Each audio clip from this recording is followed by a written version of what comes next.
Network के गड़बड़ी से, नेटवर्क की परेशानी से आज के प्रशिक्षण में थोड़ी सी परेशानी हुई है।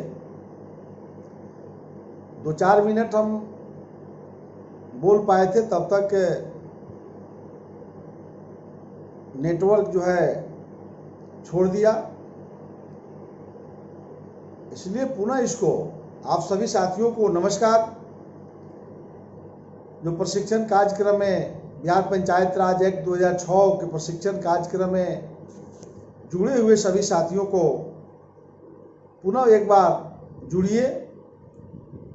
और आज जिला परिषद में जो 7 अस्थायी समिति है जिसकी हम चर्चा करेंगे, 7 अस्थायी समिति की आज चर्चा हम करेंगे। समान अस्थायी समिति, वित्त योजना अंकेक्षण समिति, उत्पादन समिति, सामाजिक न्याय समिति, शिक्षा समिति, लोक स्वास्थ्य परिवार कल्याण एवं ग्रामीण स्वच्छता समिति और लोक कार्य समिति। तो 7 अस्थायी समिति की चर्चा आज हम लोग करेंगे। 7 अस्थायी समिति में कौन कौन सदस्य हो सकते हैं, यह धारा 77 जिला परिषद की धारा 77 बिहार पंचायत राज एक्ट की धारा 77 के तहत अस्थायी समिति की गठन। तो धारा 77 के उप धारा 1 में 7 समिति का नाम है। उप धारा 2 में कह रहा है अध्यक्ष सहित मिनिमम 3 और मैक्सिमम 5 सदस्य हो सकते हैं। साफ शब्दों में कह रहा है।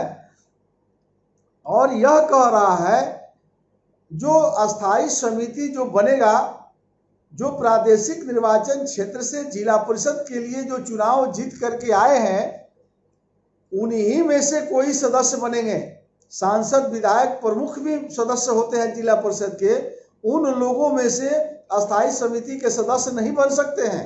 अस्थायी समिति के सदस्य सिर्फ जिला परिषद के लिए जीते हुए सदस्य बनेंगे और एक समिति में मिनिमम 3 और मैक्सिमम 5 सदस्य होंगे, अध्यक्ष सहित। लेकिन कानून बनाने वाले देखा कि पंचायती राज में या लोकतंत्र में कोई भी व्यक्ति चुनाव लड़ जाएगा, वो उसके लिए शिक्षा कोई महत्व नहीं रखता है। यानी अंगूठा छाप भी जिला परिषद सदस्य के रूप में जीत सकता है। लेकिन ये तो एक मंत्रालय है जिला परिषद का, और ग्राम पंचायत, पंचायत समिति और पूरे जिला को संभालने के लिए अस्थायी समिति की जो गठन हो रही है, तो ये कह रहा है कि कानून बनाने वाला कि उसमें विशेषज्ञ को रख सकते हैं। हो सकता है कि माननीय जिला परिषद के जो सदस्य हैं उन लोगों को बहुत सा विभाग के कार्यों को समझने में परेशानी होगी, तो जिले के अंदर से एक अस्थायी समिति में 2 सदस्यों का मनोनयन कर सकते हैं जो बाहर से होंगे। उसको चुनाव जीतना जरूरी नहीं है। जो चुनाव नहीं जीते हैं वो गैर जनप्रतिनिधियों के बीच से बुद्धिजीवी विद्वान लोगों को कमेटी में 2 आदमी को सदस्य बना सकते हैं। ज्ञान बढ़ाने के लिए इतनी अच्छी व्यवस्था किया है। फिर कह रहा है प्रत्येक समिति में कम से कम 1 महिला सदस्य होगी और सामाजिक न्याय समिति जो बनेगा उसमें 1 अनुसूचित जाति जनजाति का सदस्य अनिवार्य है। सामाजिक न्याय समिति में कंपल्सरी है, अनिवार्य है कि 1 अनुसूचित जाति का कोई सदस्य जिला परिषद उसके मेंबर होंगे।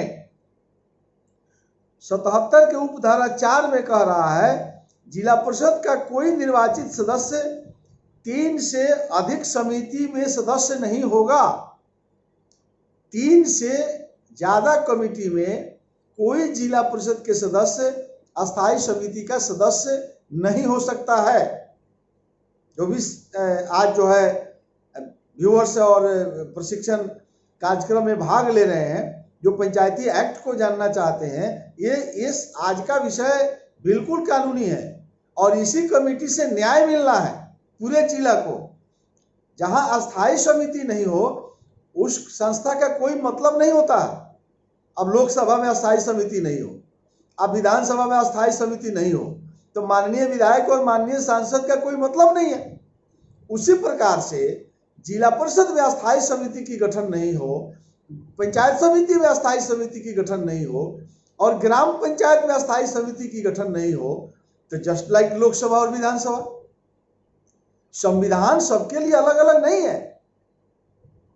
तो अस्थायी समिति यदि नहीं है तो आप समझ लीजिए वार्ड सदस्य हो, आप पंचायत समिति के सदस्य हो, चाहे जिला परिषद के सदस्य हो, इसीलिए बिहार में यह नियम लागू नहीं हो रहा है प्रशासनिक पदाधिकारियों की वजह से।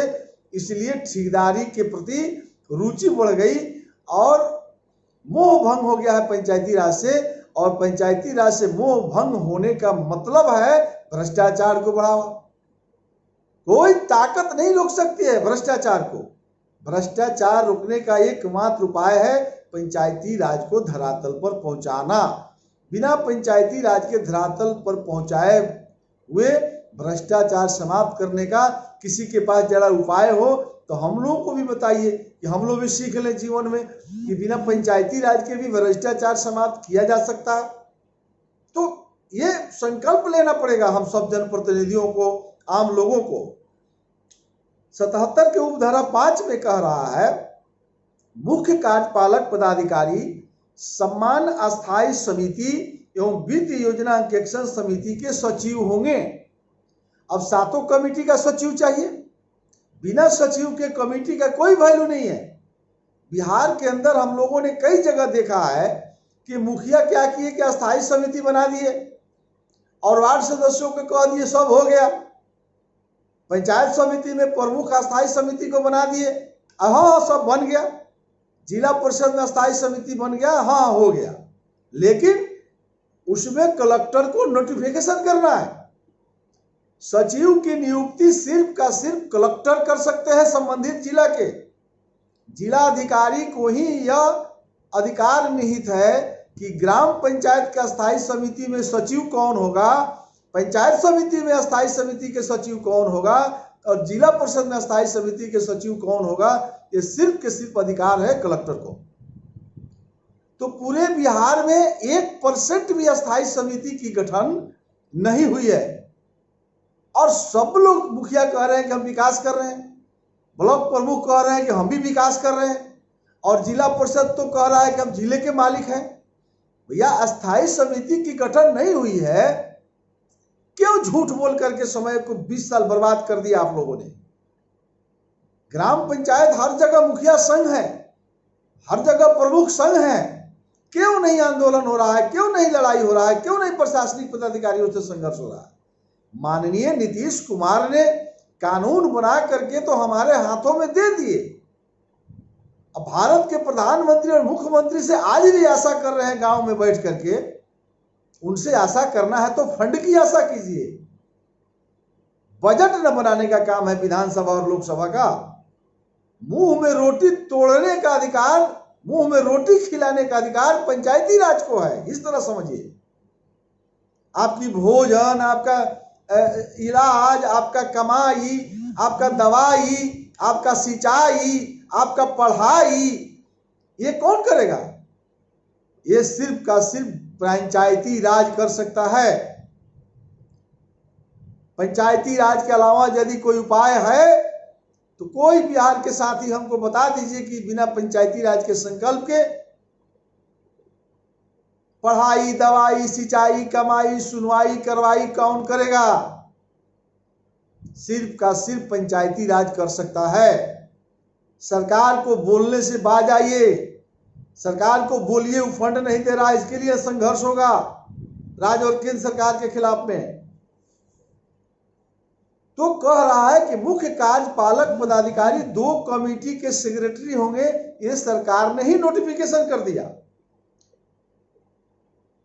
प्रत्येक अस्थायी समिति के सचिव के रूप में जिला अधिकारी एवं राजपत्र पदाधिकारी का नाम निर्दिष्ट करेगा, जो साधारण जिला स्तरीय संबंध विभाग का प्रभारी होगा। जिला परिषद अस्थायी समिति के सचिव वही होंगे जो जिला स्तर के पदाधिकारी हों, यानी स्वास्थ्य विभाग में सिविल सर्जन को बना दीजिए, जिला शिक्षा विभाग शिक्षा समिति का सचिव बनाना है। स्वाभाविक है कि जिला के शिक्षा पदाधिकारी इसके सचिव होंगे। अब जिला डिस्ट्रिक्ट के अस्थायी समिति के जिला शिक्षा पदाधिकारी जिस कमेटी के सेक्रेटरी होंगे और अस्थायी समिति के अध्यक्ष जो जिला परिषद के सदस्य होंगे और जो उसके मेंबर होंगे, जरा अनुभव तो कीजिए उस अधिकार को। एक बार गाड़ी में बैठ करके अध्यक्ष और सेक्रेटरी जिला शिक्षा पदाधिकारी यानी डीओ जब सड़क पर निकलेगा तो देखिएगा शिक्षक लोगों में भगदड़, कोनो इधर गिरेगा कोनो उधर गिरेगा। रास्ता में कहीं देख लिया मोटरसाइकिल से मास्टर साहब तो खुरपेड़िए छोड़ के भागेंगे। उस भाई लोग को देखिए, जरा अनुभूति कीजिए कि जिला परिषद गाड़ी में बैठे हो, सेक्रेटरी की गाड़ी चल रही हो, हाय हाय कोनो स्कूल में घुसिएगा तो जरा देखिए तो कितना आनंद आता है। उसी प्रकार से प्रखंड शिक्षा का जो अध्यक्ष होगा, प्रखंड शिक्षा प्रसार पदाधिकारी उसका सेक्रेटरी होगा, लेकिन ये अधिकार है कलेक्टर को। पूरे बिहार में कमिटियां नहीं बन रहा, तो जांच क्या कीजिएगा? और किसी को समझ नहीं आ रहा है और सब लोग कह रहे हैं कि हम कमाल कर दिया, हम शानदार काम कर रहे हैं। अब समझ लीजिए ये लोग क्या करता है। अब देखिए आगे क्या कहता है, अस्थायी समिति का काम क्या होगा। अब इसके संबंध में देख लीजिए, समान अस्थायी समिति स्थापना मामला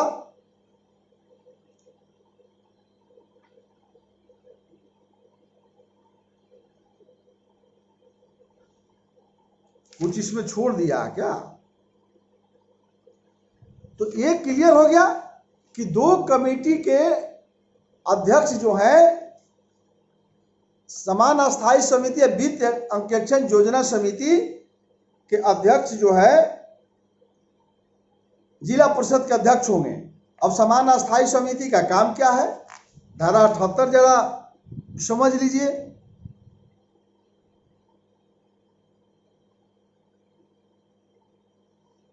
जरा एक बार देख लेने दीजिए, नहीं तो छूट जाएगा। समान अस्थायी समिति स्थापना मामला समन्वय सभी अधिकार कार्य अन्य समिति के जो अधिकार नहीं दिया गया है वह अस्थायी समिति करेगी। जिला परिषद के संबंधित समान कार्य का निष्पादन करेगी और वित्त अंकेक्षण योजना समिति अंकेक्षण बजट योजना से संबंधित कृतियों का निष्पादन करेगी। वित्त अंकेक्षण योजना समिति जो है ग्राम पंचायत से पंचायत समिति से जिला परिषद के तमाम जो बजट बन करके आया है उस सभी बजट को कंक्लूड करके तब एक जगह वित्त योजना अंकेक्षण समिति बजट को तैयार करेगी और वह बजट ही जिला योजना समिति की बैठक में जाएगी। हम लगता है कि आपको क्लियर हो गया होगा। उत्पादन समिति का जो अध्यक्ष होगा वह कृषि विभाग देखेगा, यानी जमीन उत्पादन से संबंधित जितना डिपार्टमेंट है, भूमि विकास, लघु सिंचाई, जल प्रबंधन, पशुपालन, दुग्धशाला, कुक्कुट पालन, मत्स्य पालन, वानिकी से संबंधित क्षेत्र, खादी, ग्रामीण, कुटीर उद्योग और गरीबी उन्मूलन कार्यक्रमों से संबंधित कार्यों को निष्पादन करेगी। अब उत्पादन समिति को जितना डिपार्टमेंट हम बताए हैं वह जिला परिषद के मीटिंग में यदि इस डिपार्टमेंट में इस विभाग में कोई प्रस्ताव आया है तो उस प्रस्तावों का देख रेख जो है यही कमेटी करेगी, उत्पादन समिति। अब सामाजिक न्याय समिति के संबंध में जब देखिए, अनुसूचित जाति से संबंधित जितना भी सवाल है आपके दिमाग में, अनुसूचित जाति, जनजाति, अति पिछड़ा वर्ग के लिए कल्याण विभाग में कई ऐसी महत्वपूर्ण योजनाएं चलती है। उसके अलावा बाल विकास, आंगनबाड़ी, ये महत्वपूर्ण विभाग जो है सामाजिक न्याय समिति देखेगी और इसका जो अध्यक्ष होंगे। शिक्षा समिति प्राथमिक, माध्यमिक, प्राथमिक विद्यालय, मध्य विद्यालय, हाई स्कूल, उच्च विद्यालय, जन एवं औपचारिक शिक्षा, पुस्तकालय, सांस्कृतिक कार्यकलाप, खेलकूद विभाग भी शिक्षा से संबंधित कृत्य का निष्पादन करेगी। शिक्षा समिति को इतनी बड़ी अधिकार है। लोक स्वास्थ्य परिवार कल्याण ग्रामीण स्वच्छता समिति, पीएचडी स्वास्थ्य विभाग कल्याण का कुछ विभाग इसके अंदर है, उस कामों का ये कमेटी करेगी, इसके जो अध्यक्ष होंगे। लोक कार्य समिति, ये बहुत महत्वपूर्ण है। एक मिनट जरा रुकिएगा, एक मिनट। लोक निर्माण समिति बहुत ही महत्वपूर्ण डिपार्टमेंट है, यानी सिविल वर्क टेक्निकल डिपार्टमेंट के जितनी भी योजनाएं हैं यह लोक निर्माण समिति देखेगी। जैसे सड़क का निर्माण, आवास का निर्माण, लघु सिंचाई में नलकूप लग रहा है, जितनी भी सिविल वर्क है जिसमें टेक्निकल काम है यह लोक निर्माण समिति देखेगी। जिस जिला में कलेक्टर ने अस्थायी समिति का गठन किया है वहां किसी न किसी, चाहे पीडब्ल्यूडी का हो, आरईओ का हो, सिंचाई का हो, एग्जीक्यूटिव इंजीनियर इसके सेक्रेटरी होंगे, क्योंकि टेक्निकल मामला है। आरडब्ल्यूडी जिले के अंदर कोई सड़क निर्माण कर रहा है और वह सड़क घटिया किस्म का बन रहा है, पुल घटिया किस्म का बन रहा है, और कोई माननीय सदस्य जिला परिषद की मीटिंग में प्रस्ताव ला दिए हैं और अस्थायी समिति जांच में निकल गई, तो उसके अध्यक्ष कोई जिला परिषद के सदस्य होंगे और सेक्रेटरी कार्यपालक अभियंता होंगे और उसमें 4 आदमी कोई सदस्य होंगे।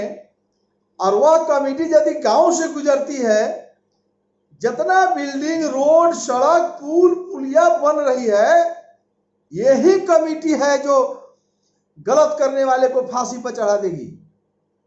और लोक निर्माण समिति ही योजनाओं के अंदर गुणवत्ता बनी रहे, सड़क का निर्माण अच्छा ढंग से हो। जिस जिले में सड़क का निर्माण अगर घटिया हो रहा है तो समझ लीजिए कि लोक निर्माण समिति बेईमान है।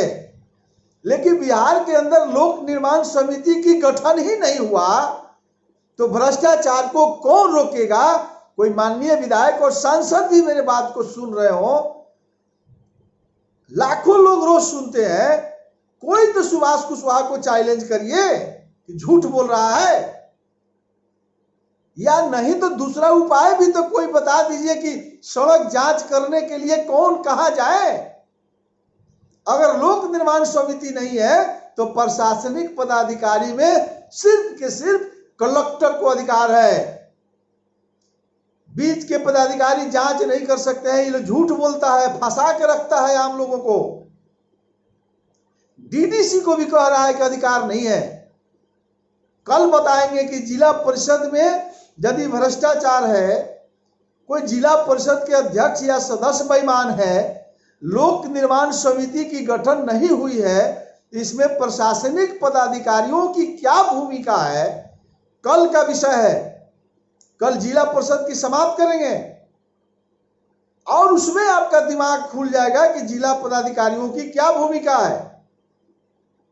कलेक्टर भी जिला परिषद की योजना को जांच कर नहीं सकते हैं, कमिश्नर को पावर है, तब जाइएगा कमिश्नर की, हाँ, और नहीं तो इसी अस्थायी समिति को है। तो अस्थायी समिति की गठन प्रशासनिक पदाधिकारियों की मिलीभगत से नहीं हुआ कि आसानी से लोग जांच करवा लेगा और कमिश्नर के यहाँ जाना पड़ेगा। हर आदमी को, किसी को जिला परिषद के प्रति आपत्ति है तो कमिश्नर को खोजने जाना होगा, ये कल समझिएगा, उसमें समय बर्बाद हो जाएगा। कल प्रशासनिक पदाधिकारियों के बारे में जब समझाएंगे तो लोक निर्माण समिति की भूमिका, स्वास्थ्य कमेटी की भूमिका और शिक्षा समिति की भूमिका, सामाजिक न्याय समिति की भूमिका और उत्पादन समिति की भूमिका आम लोगों के जीवन से जुड़ा हुआ है। और ग्राम पंचायत, पंचायत समिति, जिला परिषद में अस्थायी समिति नहीं है। हमको कलेक्टर साहब भी बुला के समझा देते तो हम खुश हो जाते। कोई कलेक्टर बिहार का आईएएस हमको समझा देता कि नहीं, बिना अस्थायी समिति का भी भ्रष्टाचार समाप्त हो जाएगा। अगर इसकी गठन नहीं होती है तो प्रशासनिक पदाधिकारी इसके लिए दोषी हैं। हम तो जनप्रतिनिधि अंगूठा छाप भी जीत के, हम तो जनप्रतिनिधि अंगूठा छाप भी चुनाव जीत के आ जाएंगे। लेकिन जो सचिव हैं उनकी जवाबदेही बनती है कि कैसे जो है हम अस्थायी समिति की गठन करें। तो त्रिस्तरीय पंचायती राज व्यवस्था। अब देखिए अस्थायी समिति की, मान लीजिए वित्त योजना अंकेक्षण समिति है, ग्राम पंचायत की बजट, पंचायत समिति की बजट और जिला परिषद की बजट को एक जगह कर करके जिले की बजट बनाएगा। और जिला योजना समिति की चर्चा जब हम परसों करेंगे, कल पदाधिकारियों की भूमिका है और जिला योजना समिति जिले का डेवलपमेंट कैसे होता है, नगर निगम, नगर परिषद, नगर निकाय, जिला परिषद, ग्राम पंचायत, पंचायत समिति, 6 संस्था के प्रतिनिधि जब बैठते हैं, या हम पंचायती राज की चर्चा कर रहे हैं, नगर पालिका की तरफ भी इसी तरह से रास्ता है। और उधर की योजना नगर पालिका में जो है नगर पंचायत है, नगर परिषद है और नगर निगम है। तीनों की योजना वहां एकत्रित होगी। इधर ग्राम पंचायत, पंचायत समिति, जिला परिषद की योजना एकत्रित होगी और दोनों का मिलानी का नाम है जिला योजना समिति। और जिला योजना समिति में नगर पालिका के भी प्रतिनिधि बैठते हैं, जिला परिषद की बैठते हैं और जिले के सभी सांसद, विधायक, एमएलसी, राज्यसभा के सदस्य बैठते हैं। उस दिन चर्चा करेंगे तो सब उछलिएगा। कल और परसों सब लोग 10-10 आदमी को कहिए सुनने के लिए। अब जिला योजना समिति नहीं समझिएगा, अस्थायी समिति की गठन नहीं होगी। और बिहार में चर्चा चल रही है कि विकास हो रहा है, सारा दुनिया लगा हुआ है भ्रष्टाचार समाप्त करने के लिए। और भ्रष्टाचार समाप्त कहां से होगी, किसी को समझ की बाहर की बात है। तो इसलिए हम प्रशिक्षण के माध्यम से लोगों को एक आईना दिखा रहे हैं कि कैसे विकास होगी। तो अस्थायी समिति को आप लोगों ने, हम लोगों ने देखा समितियों की प्रक्रिया। जिला परिषद समिति के सदस्य निर्वाचन, उसके कार्य संचालन, सभी मामलों का विनियमन करेगी। तो सभी समितियों का जो अधिकार कंक्लूड करके हमने बताया है, कल प्रशासनिक पदाधिकारी और जिला योजना में बाकी आप समझ जाएंगे। एक के धारा की चर्चा हम कर देना चाहते हैं, चूंकि आज नेटवर्क भी बहुत हमको धोखा दिया है। धारा 165 छूट गया था, ये जानना बहुत जरूरी है। धारा 165 है, थोड़ा सा आगे है लेकिन इससे जुड़ा हुआ विषय है, उसको समझे बिना कल थोड़ा सा दिक्कत होगा। परियोजना, स्कीम आदि पर पंचायतों का प्रशासनिक नियंत्रण, ये जानना इसलिए जरूरी है कि राज्य सरकार के किसी समान या विदेश आदेश गजट में अधिसूचित किए गए हो के अधीन राज्य सरकार की संस्था, परियोजना, स्कीम कार्यालय ग्राम पंचायत क्षेत्र के भीतर अवस्थित हो, कृत एवं प्रशासनिक नियंत्रण ग्राम पंचायत में होगी। कह रहा है कि ग्राम पंचायत के अंदर जो जितना डिपार्टमेंट पंचायती राज को दिया गया है उसका नियंत्रण ग्राम पंचायत की होगी। वार्ड सदस्य और मुखिया, सभी विभाग का हेड, पंचायत समिति को ब्लॉक स्तर पर और जिला परिषद को जिला स्तर पर। उदाहरण दिया है कि प्राथमिक, मध्य माध्यमिक, स्वास्थ्य केंद्र, चरवाहा विद्यालय इत्यादि क्षेत्र ग्राम पंचायत में हो, कृत एवं प्रशासनिक नियंत्रण ग्राम पंचायत की होगी। यानी उसकी वेतन बंद करना, उसको निलंबन की कार्रवाई के लिए लिखने का अधिकार धारा 165 में पंचायती राज जनप्रतिनिधियों को निहित है। इसलिए इसको मैं बता दिया कि आपकी एक बड़ी ताकत दिया है एक्ट में, उसको जानना चाहिए, तब जाके प्रशासनिक पदाधिकारी पर लगाम कसिएगा। लेकिन सब लगाम के पीछे जब तक अस्थायी समिति गठन नहीं होगा, आज मेरा 30वां दिन है, सब बेकार है। हमारा जितना भाषण है ये तब पास होगा, जो यह किताब है बिहार सरकार का, इसमें अस्थायी समिति की गठन नहीं तो ये पंचायती राज का काम खत्म। बस यही मंत्रालय। तो आज हम लोग अस्थायी समिति की कितना अधिकार है इसको हम लोग बारीकी से समझे हैं। और कल हम चर्चा करेंगे जिला परिषद में कौन पदाधिकारी को जांच करने का अधिकार है, और किस पदाधिकारी को रूटीन वर्क में निरीक्षण करने का अधिकार है। एक होता है निरीक्षण, जो प्रशासनिक पदाधिकारी आते हैं देखने के लिए जिला परिषद को व्यवस्थित करने के लिए, लेकिन एक होता है पब्लिक कंप्लेंट के आधार पर निरीक्षण जांच। तो पब्लिक को आपत्ति देना होगा तो किस पदाधिकारी के यहाँ जाएगा, और निरीक्षण करना होगा तो कौन पदाधिकारी आएंगे, क्योंकि प्रशासनिक पदाधिकारियों को भी जानना पड़ेगा। और परसों हमने कहीं दिया है कि जिला योजना समिति जिले की विकास की सबसे बड़ी कमेटी है, वहीं से जिला का विकास होता है। तो ये हम आज 5 तारीख हो गया, 6 जून से हमने शुरुआत किया था, तो कल 6 जून को जिला परिषद के अंतिम सत्र होगा, और जिला परिषद के बाद का जो पहला सत्र होगा वह 1 दिन का है। जिला योजना समिति क्या है ये जानना आम लोगों को जरूरी है। और जिला योजना समिति के बाद में तब हम ग्राम कचहरी के तरफ बढ़ेंगे। ग्राम कचहरी क्या है, ग्राम कचहरी में पंच और सरपंच की क्या अधिकार है, तो ये लगातार चलती रहेगी।